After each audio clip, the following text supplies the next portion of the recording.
Okay, so good morning, everybody, and once again, welcome to this opening session of the day. Thanks, Kevin, for those inspiring words to kick us off.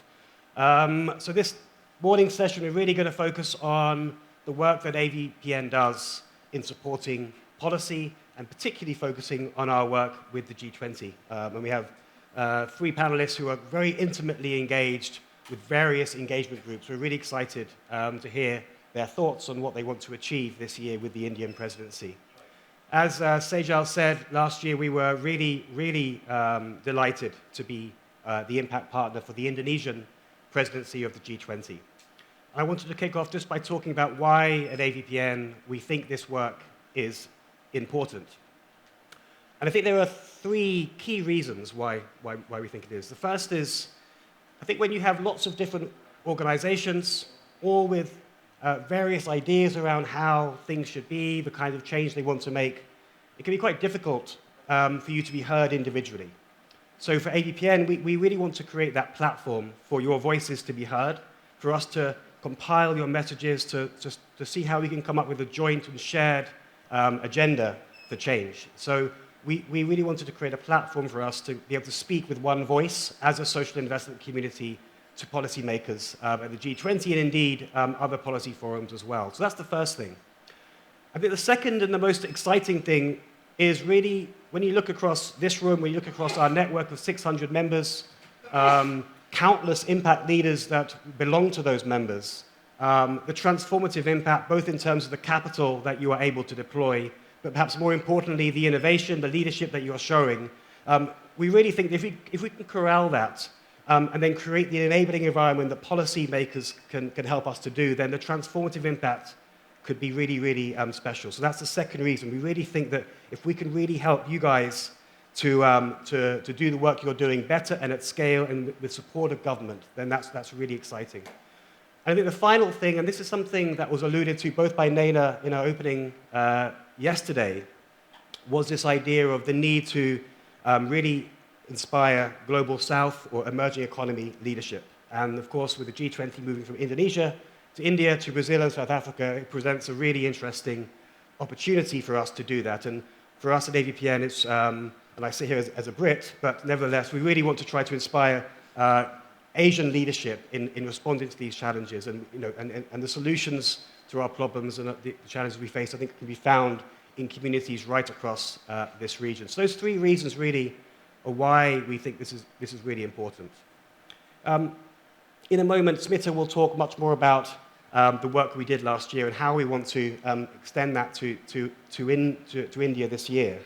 But I just want to talk about one or two examples of some of the impact that we had and to feed back to you, because of course many of you were involved in helping us to achieve that impact last year. So we did a lot of work around the sustainable finance agenda, particularly with the Sustainable Finance Working Group and the Development Working Group last year.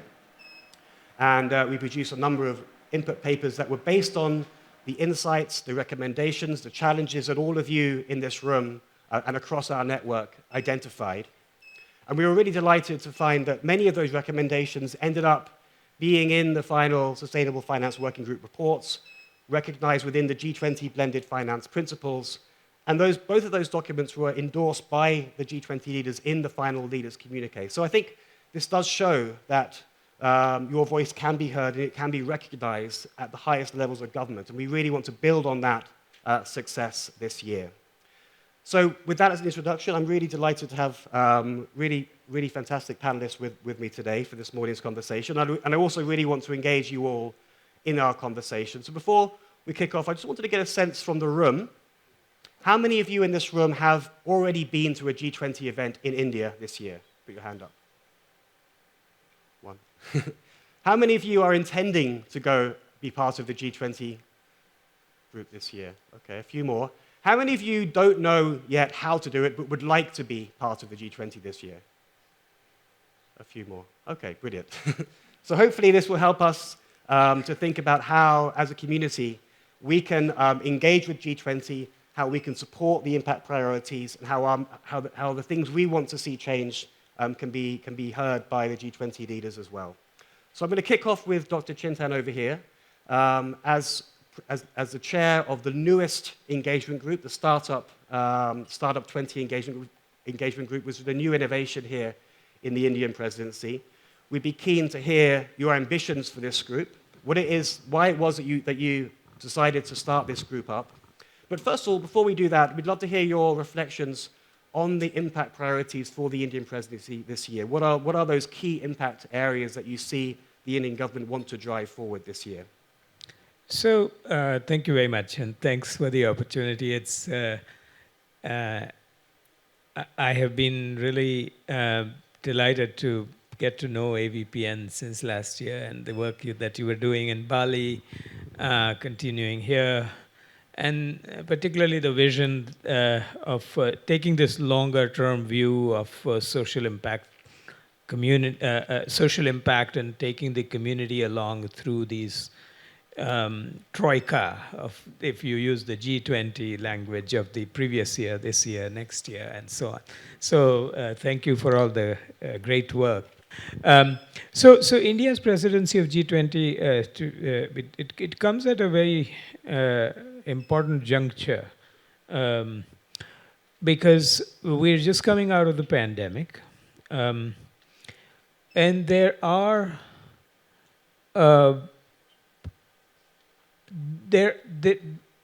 there are forces that could make us far more divided if we didn't, if we weren't careful. And I think the India presidency has struck a very integrative tone to this whole thing with, Vasudhaiva Kutumbakam, so the whole earth is one family, so one earth, one family type of a tone that I think that is really important for it to happen at this moment. That's one thing. But just the presidency coming to India brings to fore the sectors, the focus that that is very unique to the again, I don't like these terms, but for the lack of better terms, global north and south, at the intersection of these two, right? So there's the health, there's agriculture, there's education, there's sustainability, climate, women, youth. Imagine, 720 million people, less than 30. And then this whole, and some new themes like the digital transformation, for example. The types of things that have happened in India are really, really transformative and can be useful to any part of the world. So I think I think India's presidency is going to center us on to issues that matter to the whole world. I think that, to me, is the biggest, most important aspect of India's presidency. And then the idea of integration, as several people raised their hand as to wanting to participate in G20. It's really easy to do that. Of course, there are obviously going to be some or the other limitations given how this whole process works, but there's no restriction on who can and cannot participate. So that's that. Let me come to Startup 20. Shall I talk about it right now? Yeah.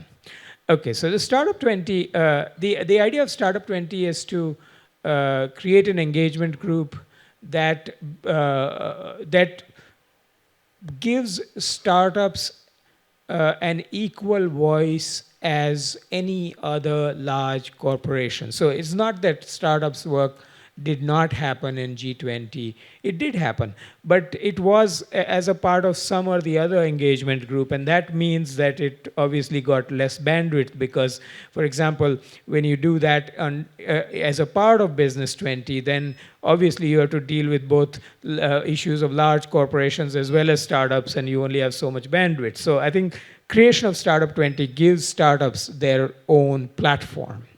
The idea is that the 20 countries plus because there are the invited nations, the European Union represents a good number of nations, and so on.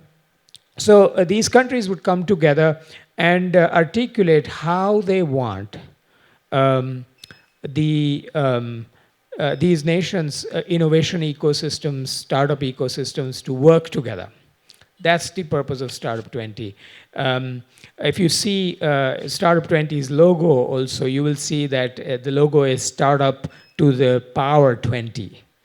This is to say how can we leverage the power of 20 and more. And the way it's going to be set up is that it will be it will have three pillars. The first one is foundation and alliances, the second one finance, and the third one inclusion and sustainability. The foundation and alliances idea is that if you look at startup as a policy animal, it is defined differently in different nations. So can we come to terms with either those differences, or can we use some common framework? Is the foundation piece. The alliances, of course, is to say how do you enable the many-to-many connections that can take place across these ecosystems. Finance's idea is to, and this is where AVPN really comes in, is to create a policy framework that will enable financing of startups across these nations, including in social impact space. And then finally, inclusion and sustainability has at least two angles. One is how do you identify and leverage and promote those startups that can make the world radically more inclusive and sustainable. But the second is how do you make these ecosystems inclusive of those who are not currently included in these ecosystems. These may be gender, geography, language, whatever your favorite dimension of exclusion is. But that's how this is going to be set up. And there is plenty of opportunity to be members of any of these task forces and voice your and send your voices in, and then it'll all build up to a policy communique that goes to all of the heads of states. Yeah. Okay, thank you, Dr. Chintan, for that. And I think that it's a perennial question at every conference. There's always a session on it, which is how to address this challenge of financing for early stage startups within our ecosystem. So I think our community will be very encouraged by the opportunity to engage with Startup 20 to explore that question of how you can really scale up these really promising startups that we see right across the Asia-Pacific region. So Seema, turning to you and the B20 and CII's leading that engagement, we're really keen to understand from your perspective what your priorities are for B20. Of course, we are a little bit early because we know that the inception meeting is happening next week, so we're going to get a sneak preview of what to expect this year with the B20. So please.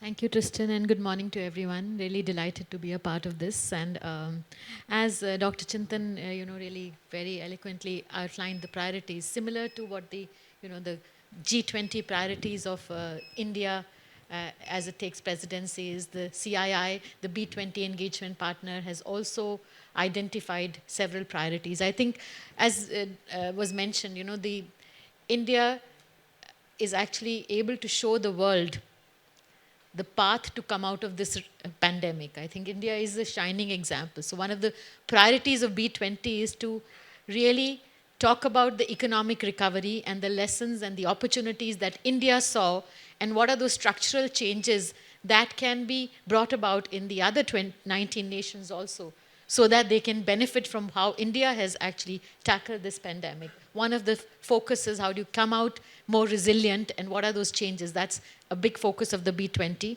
Of course, all this has to be by being sustainable and inclusive. So that also is a priority. The biggest transition that any economy has to make is the climate energy transition. So that is a major focus.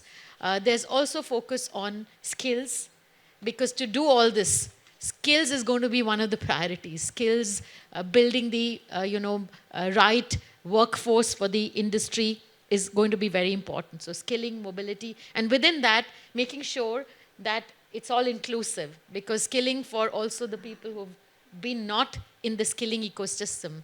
For example, if you're making the energy transition, how do you make sure that this time around, those who were excluded in the conventional energy ecosystem, how do you bring them in? So these are the kind of things we are talking of. Of course, additionally, we have focus on Africa. This is after the German presidency, I think first time that the business group has put out a priority in terms of African economic integration and how businesses can actually contribute to that.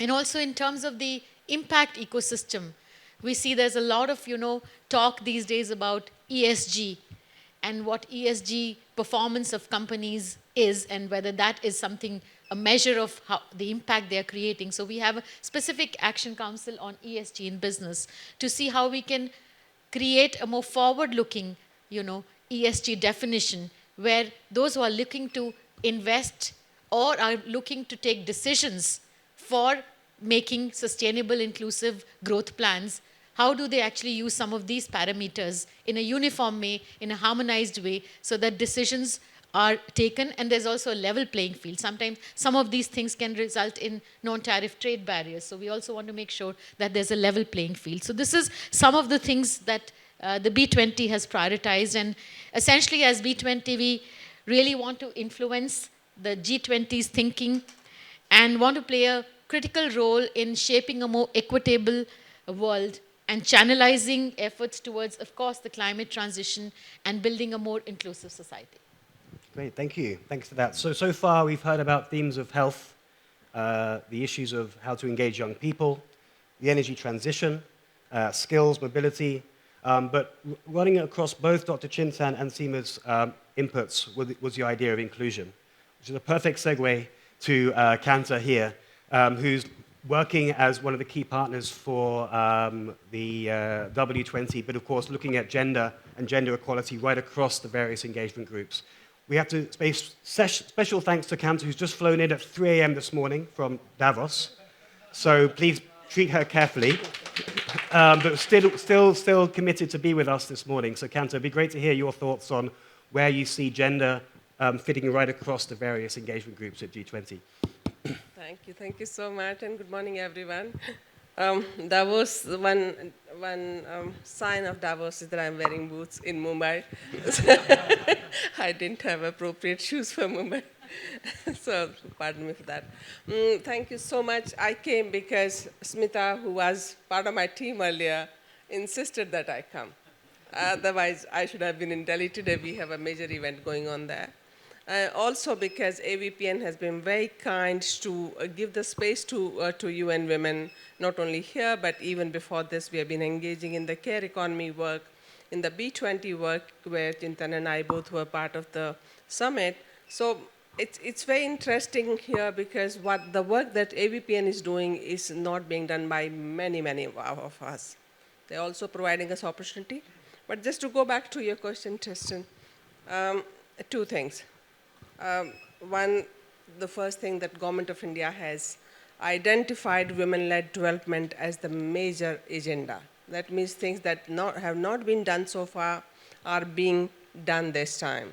That means they're taking the leadership to also highlight that women's needs probably have not been taken into consideration so far and in a manner that should have been done. So they are focusing on everything related to inclusion, but major focus is on women. So they're calling it women-led development, not development for women. So that sets the agenda for us. For an agency like UN Women, they are actually giving us all the reason to exist, number one, and then the support. We moved early. In fact, our office in Indonesia, UN Women office in Indonesia, alerted us last year saying, probably India will seize this opportunity to push gender-led or women-led development agenda very much that Indonesia probably couldn't do at a level. So why don't you start engaging your government? And we did precisely that. That gave us a lot of time to think the way we can support the government. We met the Sherpa a number of times. Women and Child Development Ministries are nodal ministry. So we have been supporting them in terms of writing the priority issues. Also, whatever support they want us to provide, we have been doing that. 3 priority issues that have come out now. One is education and continued education, with special focus on STEM, and that will lead to, I'm sure, more women-led startups, innovations in startup ecosystem, and also I would like to see more women benefiting from what you do through not only your working engagement group, but also the Atal Innovation Mission and the work that you regularly do beyond G20. So that's one. Second is on women's entrepreneurship. And that's where AVPN has a huge role to play, because women, in addition to other kinds of support, also need funding, and that is the major support. And women-led businesses have not been getting the support, and banks have been reluctant to fund them, even though they know they are the more disciplined borrowers, they never lose money, but investors have not been coming forward. And AVPN will play a great role in fueling the ecosystem, I understand. The third one is women's leadership, and that India is going to focus on grassroots leadership. These are the 3 thematic issues and priority issues that India has identified. The way, and I don't blame them, that's how probably leadership is looked at, has been looking at women's leadership in parliament and in the major decision-making bodies, in boards, but India has looked at women's grassroots level leadership, and that's where the power comes from. With the 33% reservation, now 50% in many states, we have 1.4 million women giving all kinds of, I would say, leadership to grassroots agenda and providing leadership there. We have Anganwadi workers, we have ASHA workers, we have ANMs, we have self-help groups. So nobody has counted that leadership at that level and in the numbers that we are talking about here, millions of women. And India wants to highlight that. Why don't we change the criteria to say, and India always fares lower in the gender index. We are 141, we are 134th, we are 140th. And the major reason is that we don't have enough women in parliament. And this time, through G20, India wants to focus and trying to show the world that there is another model of leadership for women, which is grassroots level leadership. And we congratulate Government of India for prioritizing these 3 issues. And our job now on the G20 is, Sherpa has kind of appointed us or has asked us to provide support to all engagement groups and all working groups in terms of gender mainstreaming. And we are very privileged, we feel honored to be given that task. And we have started providing support to many, including Chintan's team and also Sherpa's team. So hopefully we should be able to do justice to the task that is given to us, and look forward to engaging with Seema's team and AVPN and everybody else who could support us going forward. Thank you. Great, thank you for that, Kanta. A little bit to it. Yeah, I'm pleased to sort of share with you that for the task forces, for Startup 20, the 3 task forces, we had we have about 30 council members from India's side that were selected, but largely all of them from private sector. And for the chairs and co-chairs of the task forces, I had insisted that that be an election rather than a selection. And out of the 10, well, out of the 11, 5 are women.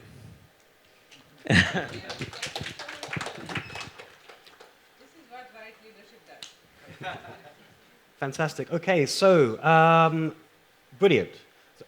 I'm going to come to the audience in a little while, but I'm just giving you a bit of a heads up now. So if you have any questions or reflections, perhaps start thinking about them for when I come to the plenary Q&A in a moment. So just for that, just to let you know that.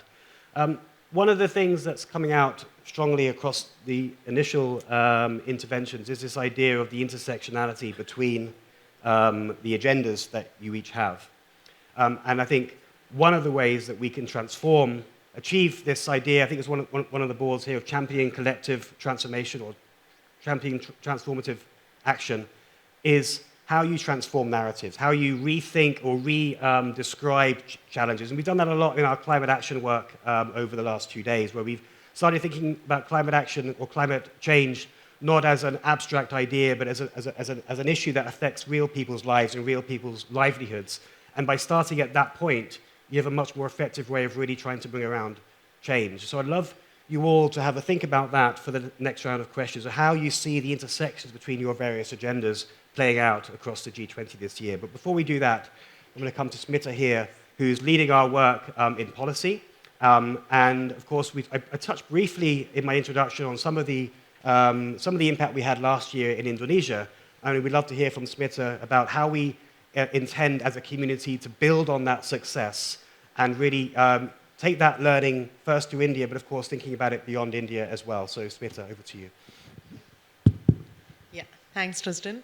I actually just want to start by, again, very formal and very much needed thanks to all three of you, because I just want to share that Seema ji is in the midst of literally launching the B20 on Sunday. The Business 20 is going to start on Sunday, and she's still here.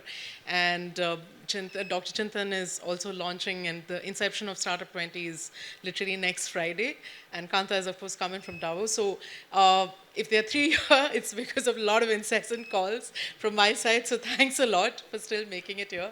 And I think I just want to share with, I joined AVPN about now, it's been 5 months. And when I first came in, it was fantastic to see the tremendous momentum that had been created in Indonesia. And I think within my fourth day was in Bali, in Indonesia at the Think Tank 20. And I just remember seeing the tremendous respect and pride that the Indonesian presidency took in associating itself with AVPN. AVPN was named the official impact partner, and it was absolutely fantastic. For someone who had just come in, I was just like, this is the policy dream, right? For anyone who is joining in policy, and just seeing that kind of space that a social investor community network had been able to create with policyholders. And I heard, yesterday everyone kept speaking about how it's really important to engage with the government, with policy stakeholders, and I think truly AVPN plays that bridge.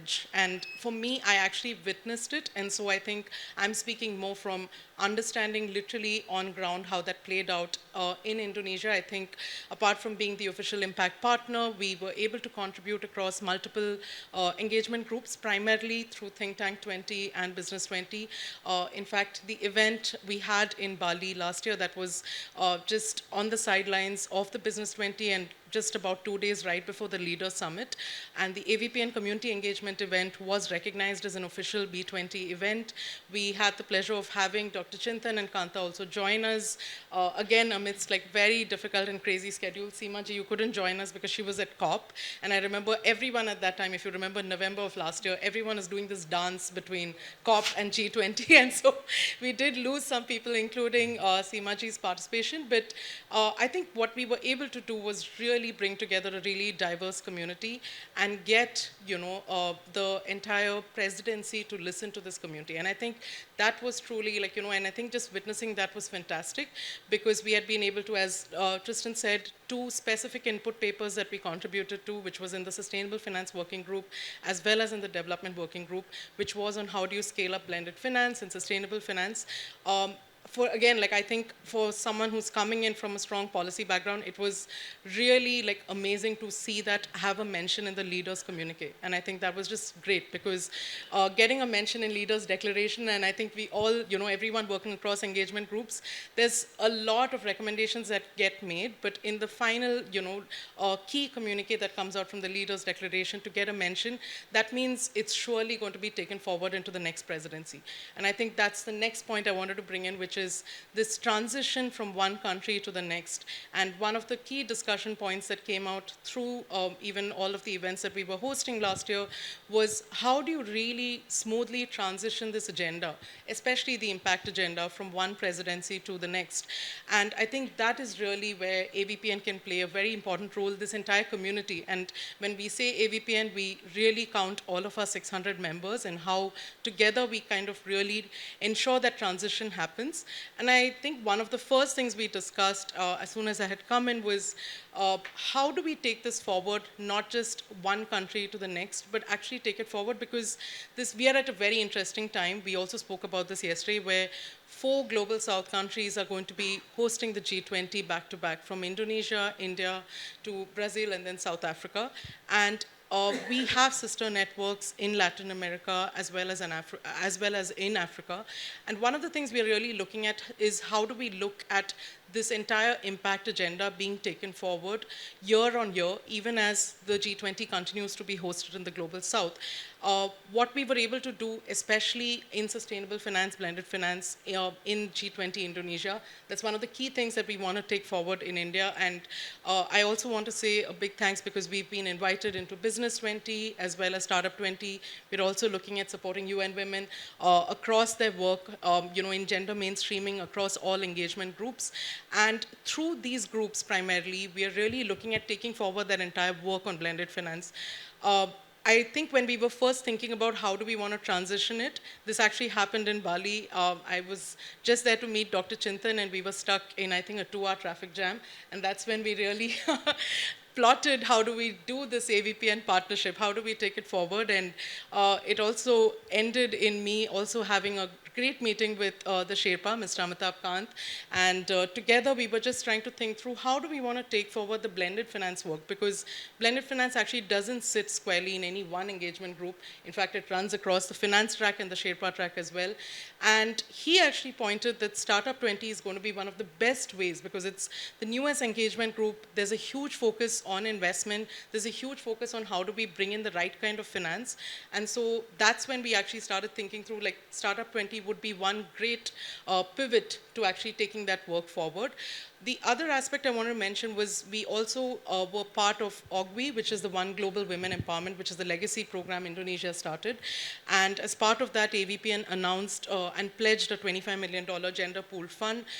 We want to really take that forward. And OGWI, interestingly, was announced in Business 20. So actually, a lot of the gender work in Indonesia actually, interestingly, happened in Business 20. And it's also lovely to see how impact actually cuts across. And it's never, we think of it as one engagement group, but gender could really cut across. And we are really taking that forward, both by connecting, the Indonesian team and the team that we worked with in OGWI, both with UN Women as well as with Seema at Business 20, because we are really keen to take that forward. So I think the key ways we are looking at this is by actually looking at champions like these 3 people here who are really keen to understand and engage with the social investment community. And I remember, I just want to close with what Dr. Chintan had actually, when he was introducing me to the Sherpa, the one line that he actually said was, this is AVPN. They are here to demystify how to bring in social investment into India. And I think, that was just such a fantastic way to kind of put it across, because demystification is actually what is really required, because I think the social investor community keeps trying to understand what is it that is needed, what is G20 Indian presidency really about, what do they need. So that demystification process, I think that's what AVPN is really catalyzing. Great, thanks for that. It's a perfect segue for all of you as well, because we'd love to hear what your priorities are and how we can really support your priorities in our work with G20. And I'm going to come to that question in a minute, but I would love to pick up on this theme of the intersections between your various engagements with G20. So perhaps I can start with you, Dr. Chintan. We've heard about digital as a cross-cutting theme. We've heard about the need for capital. And our community, of course, that's one of the things that they're really good at doing, is looking at how to create innovative forms of capital, concessional finance, venture philanthropy, to try to find mechanisms that could invest in those perhaps riskier investments or technologies that are going to take a bit longer to materialize. We talked about inclusion as well. So we'd love to hear your thoughts on how you might intend to weave those different elements into the Startup 20 this year. Yeah, thanks. I think of Startup 20 or startups also as a cross-cutting thing in a way. In almost in every domain where the conventional, established understanding and ways of doing things end and risk-taking begins. That's where the startups are, right? If you ask a question, what is this startup ecosystem of our nation fundamentally doing? Yes, it's creating jobs, it's raising capital, all of that is true, but fundamentally it is giving, it is providing a platform for young people to take risk, which no other institution provides. Education institutions don't provide it. They want families don't provide it. Large corporations, for various limitations, can't provide it. Governments, for various limitations, can't provide it, and so on. So in that sense, I mean, we are cross-cutting also, and there's a lot of linkages, right? I mean, if you look at the inclusion side of things, 47% of registered startups have a woman on the board of directorship. And if you look at, this was something very fascinating in terms of numbers in our nation, right? If you look at, if you slice our society whichever way that you want, and you ask the following question: year over year, which group's participation has the largest percentage jump? That group is women. Okay? In 10, 20, 15, 20 years, we'll have more women doctors than men doctors. For example, this will change our society completely. I mean, I think, so inclusion, again, very natural linkage. At the grassroots, yes, in places where women leadership works at grassroots, those places are at a completely different level in terms of how they are making progress and so on. Business 20, you're making me wear my academics hat because basically the idea is that, okay, you have a new idea, there's a niche. A large player can't go after that niche because they are beholden to the current their customers and so on. So some small startups, etc., go after the niche. When they begin to grow large, more people join, and that begins to be a part of the more mainstream industry. So there's a real continuum here, right? One of the things, the idea of the alliances part of the task forces, as articulated under Startup 20, is really twofold. One is the alliances across the ecosystems of different countries, but other set is the alliances between startups and corporations. That part needs to be demystified also, because there's a lot of experimentation needed in that realm. And I think there are many G20 nations where more experimentation of this kind has occurred than, say, a place like India. So again, a lot of good linkages. We really have to figure out some specific events that will really address this. But it will all make it to the communique, is my expectation. Great, thank you. And again, going back to the idea of reframing, I really like the way that you reframed Startup 20 as actually a platform for young people to take risks. And actually, when you think about it like that, it sort of creates a different idea in your mind about what the potential of this could be. Seema, going back to this question now of the intersectionality, I mean, one of the things that I know you're particularly interested in is climate and the energy transition. Of course, with the many thousand members you have, that's going to be a quite significant feat to help those businesses to make that transition. So that's one of the areas we'd love to hear more about. But indeed, it'd be great to hear some of the intersections you're seeing between the various engagement groups as well. Thanks, Tristan. I think, yes, large organization. We have 10,000 direct members, and if we look at the indirect membership, it's over 1,20,000. If we look at all the sectoral and geographical associations that are members of CII. So yes, very important for India. I think the government has set a very good policy agenda. Renewables clearly is something that is picking up, and the private sector has played a huge role in renewables actually coming to scale. So I think that's something that we are very proud of as businesses as well. I think the mobility sector also is now really showing that there is a way to make the transition. And here I think the startup ecosystem, and now I'm coming to the intersection, has shown the way. Because if you look at the incumbent, automobile manufacturers, they are in their own business models, but it's the disruption that is coming from the startups that is making them think. And I think policy is also responding to that. So this is the kind of, I think, intersectionality that we are seeing in India. If we also go to the finance question that you actually asked about, and I think that's very important, and as now taking it to the G20 or B20 level, I think for this transition to happen in the global south, right, because this is something, as we know, that the legacy emissions are from the global north.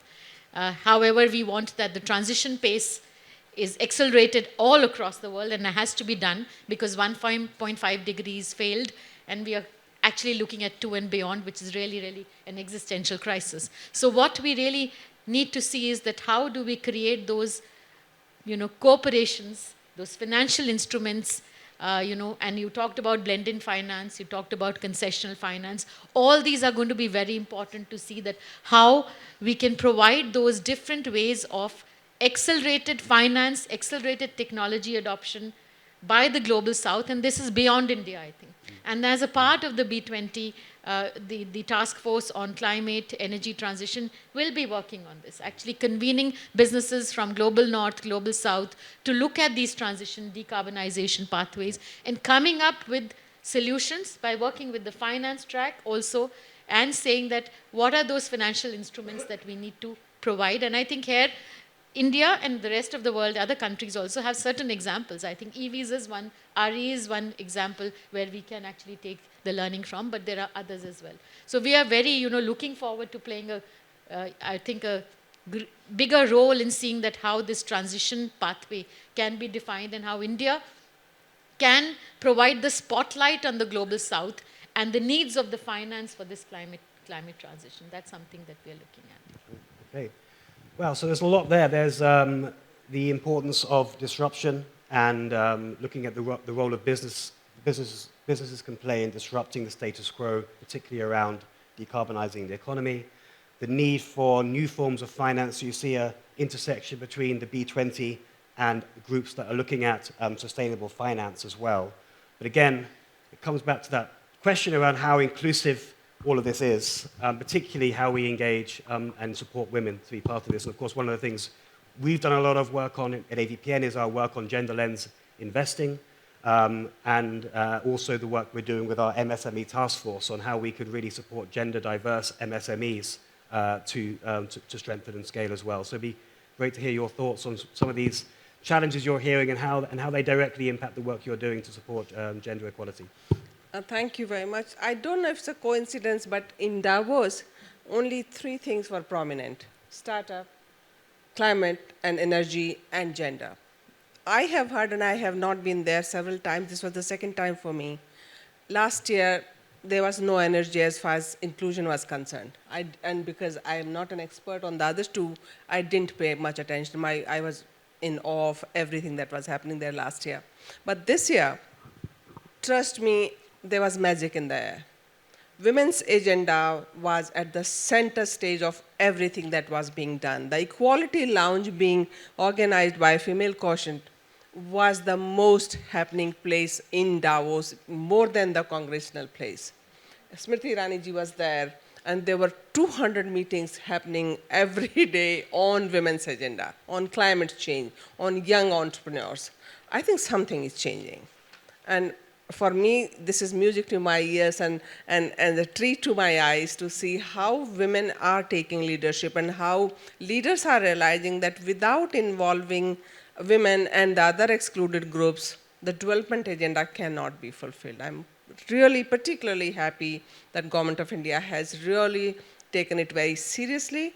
And for an intergovernmental body like us, this is a dream come true, because our job is to support the governments across the globe.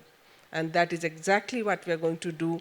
I'm also very sure, and many donors reach out to me to say, we want to support G20.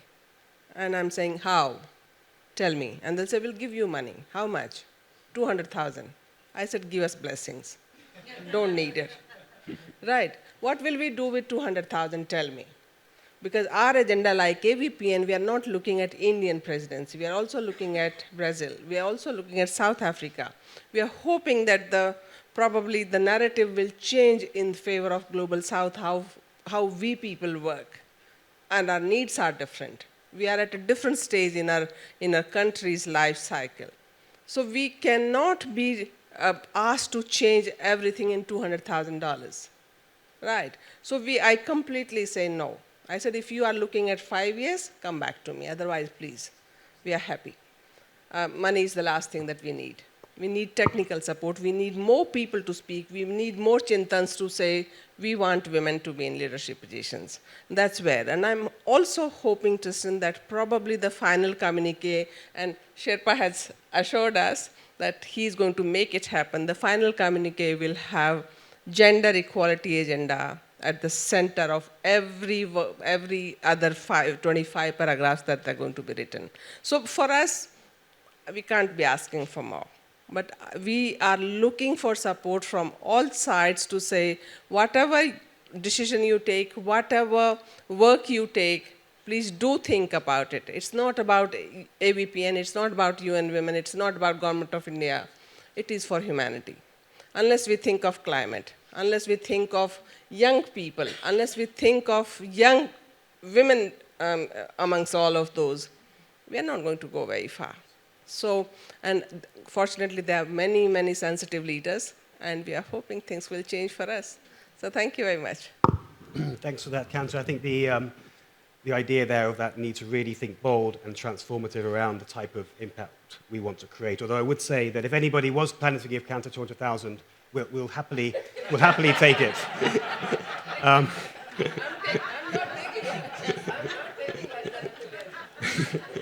taking Okay, so I'd love now to get some reflections from our audience here. So if I can invite you all to ask any questions for our panelists, or indeed to share any reflections as well. We've got like 15 minutes left, so I'd invite you to keep your questions short and concise. 10 minutes, I've been told. Okay. The final question, though, I'm just going to ask it now so you're all aware of what it is, will be really, what is the role that you see of our community, this community that you've engaged with now, Dr. Chintan in Bali, you had the chance to meet us now here today. Kanto, obviously, you've been engaging with us for some time. Seema, you've had a chance to engage with us over the last few months as well. What do you think we can really do to support your impact agenda as well? So that's the final question, but I'd love to take some thoughts from the floor. There's a question here with a lady in the blue.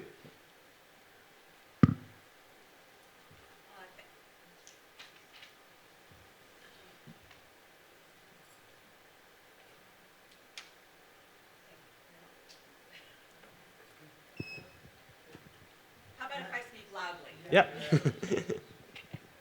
Because I am capable of that. So I have to say the message yesterday and today that I keep hearing gladly and proudly is the importance of the role of women in leadership. I'm asking this, I'm a middle-aged lady, but I'm asking this question on behalf of the young women, which is, as we are looking to your question, Tristan, as we're thinking about the role of women in the work that can happen going forward, what is your advice? And forgive me, gentlemen, I ask this to the women on the stage. What do you advise young women to do? How can they dig in and get involved when maybe they're the ones that hesitate the most? Okay, thank you for that.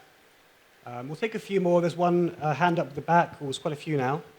So the one at the back, two in the middle there. So perhaps start with the just behind. Yeah.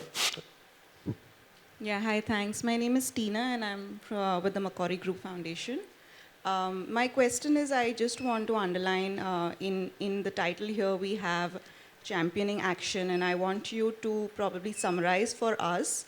Most of us are from the corporate or the CSR departments or foundations. What is like a summarized action for us from the point of view of G20 presidency? Okay, thank you. And the question behind, then one at the back as well. Thank you. This is for Dr. Chintan Sarita from Bayer.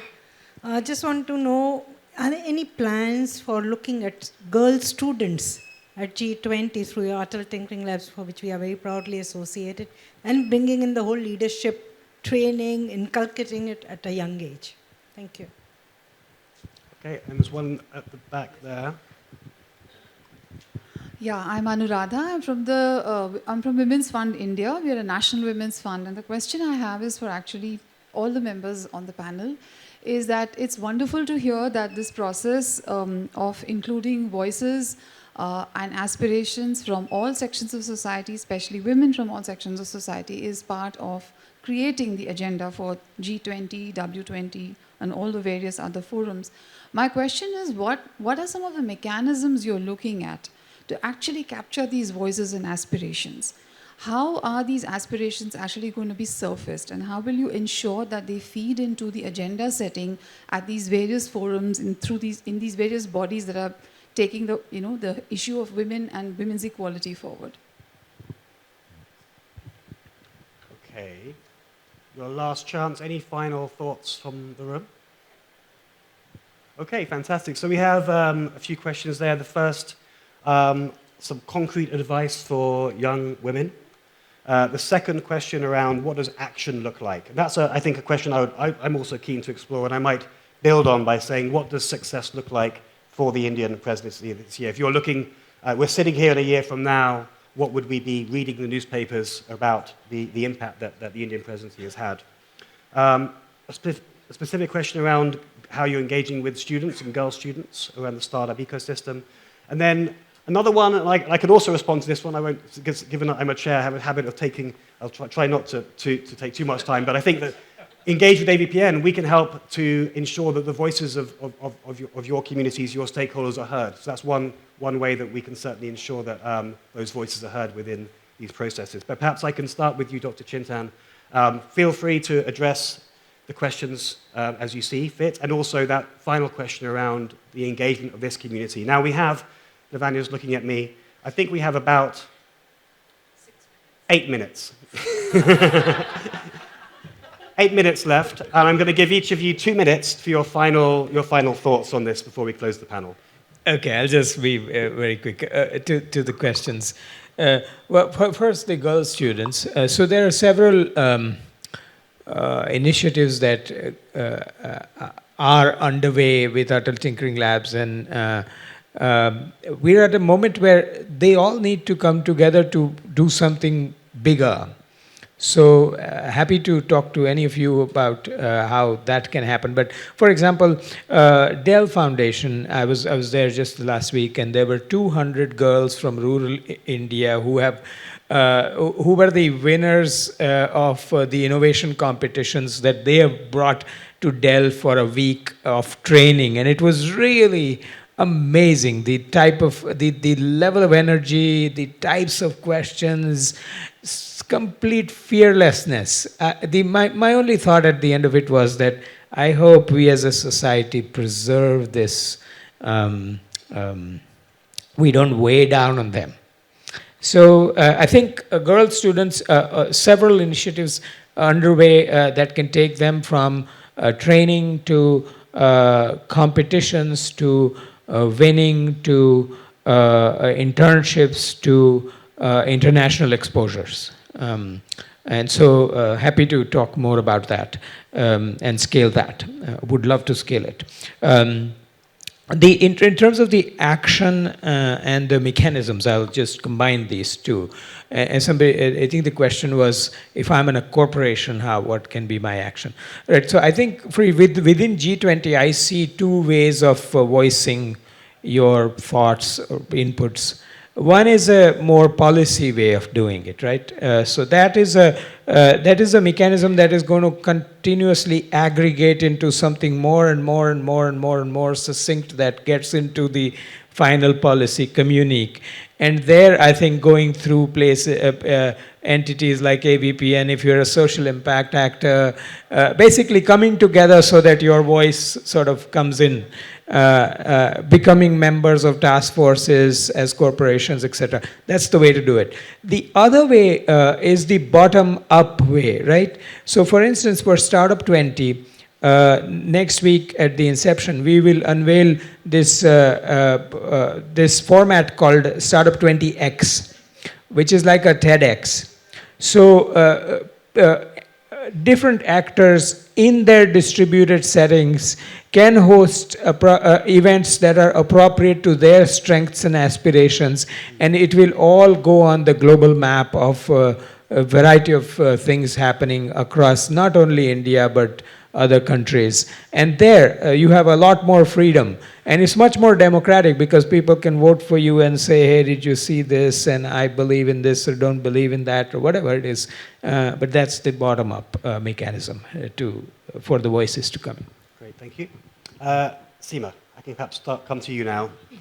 So I think just last question first. As Tristan said, even CII has a large network, Indian Women's Network, and we bring in the voices of women right from, the academic and the college students to the professional women to women in business. And that is feeding into the B20. In fact, our office bearers from IWN are a part of the B20 task forces to take the women agenda forward. So I also, would like you to give inputs to us, which can be through a process given into the B20. There was a question around, what is it that what would action look like? What would success look like? I think from our perspective, if India, along with the 19 countries, could propose what are those structural changes in the macroeconomic policy which can help world come out of the deep recession that we are predicting that it will go into, that would be one success that we will look for.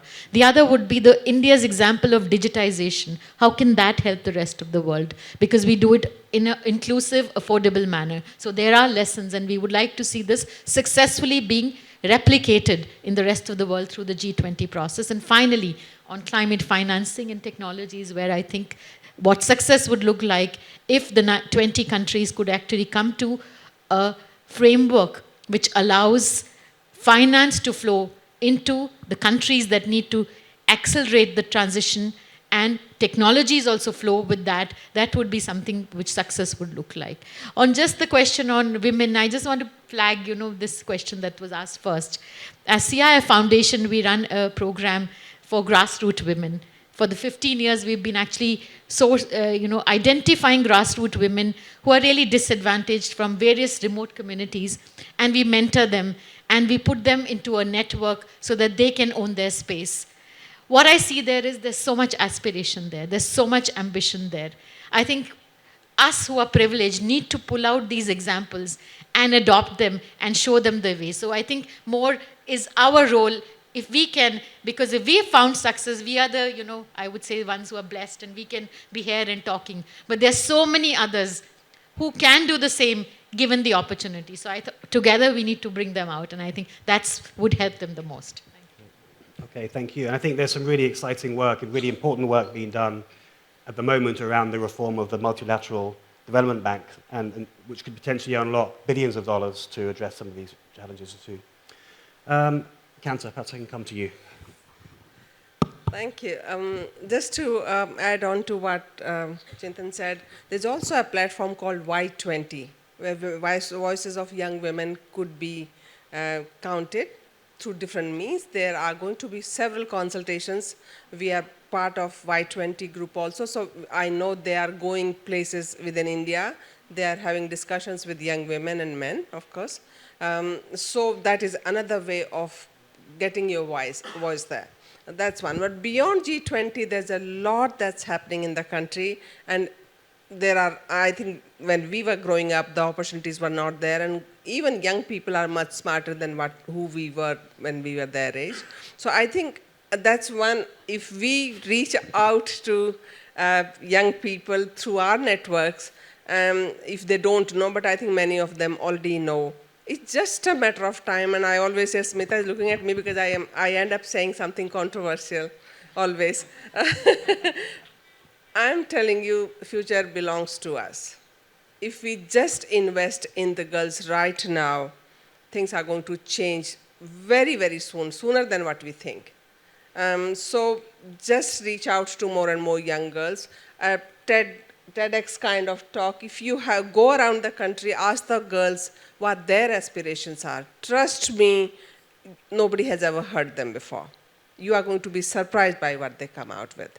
So it's for us to bring their voices together, get them heard. But the final outcome through G20, again going back to the action is, and we are hoping that countries will take note of this huge potential talent pool and also 50% of their population to add to their national growth and development, which has not been happening so far. But I'm very, very hopeful and very optimistic about the fact that future is ours. Great, thank you for that. Okay, so finally, Smita, I think we may have quadrupled your workload with all of the opportunities that have been surfaced over the last hour, but perhaps you can just tell us briefly what you think some of the priorities are this year. Yeah, I think just in terms of some commitments that we've made, I think the first thing I wanted to announce is AVPN's put together a very high-level task force on gender diverse MSMEs, and all of the 3 panelists who are here are part of it, and we have a very good set of, about 35 people from across the world who are really focusing on what should be key policy recommendations for expanding and strengthening gender diverse MSMEs. We're doing this in partnership with Visa Foundation. And I think that's going to be, that gender diverse MSMEs is really cross-cutting, because even the areas that we're looking at is basically, of course, we speak a lot about access to finance, but 2 other key challenges facing women are also digital transformation, that's actually what's holding them back, and also climate adaptation and resilience. So this is going to be a very key part of our policy work, and we'll be announcing the key recommendations at the conference this year. And so we look forward to having you all. And of course, I think the way we are also looking at it is it's not just going to be one task force with a set of recommendations. We wanted to go out into very key platforms, policy platforms like the G20. So you'll find the MSME Task Force recommendations as part of Startup 20, as part of Women 20, Empower 20, as well as Business 20. We'll be cross-cutting it across these multiple engagement groups. At our conference this year, we'll also be focusing, and I think that'll be the point of convergence, where we'll be doing a series of consultations around the different aspects, which includes blended finance, which includes just energy transition, our work on gender, and we'll be bringing all of that together, and we're hoping to actually have a series of even TEDx Live kind of initiatives for Startup 20 and Business 20. So that's also something we'll be taking up this year. And of course, carrying forward all of the work that we already announced in Indonesia last year around the Gender Pool Fund. So with that, yes, I've kept it at 30 seconds. Great. You have to ask Lavanya, but I think so. Of course, please go ahead.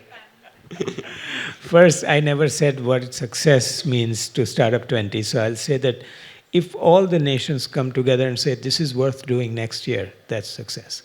And second, I want to say that none of us, I don't think, showed up because you were calling us incessantly. We showed up because you do good work. Keep it. Thank you. And on that note, I have nothing else to add. We do great work. Thank you very much to our panelists, and thank you all for joining us this morning.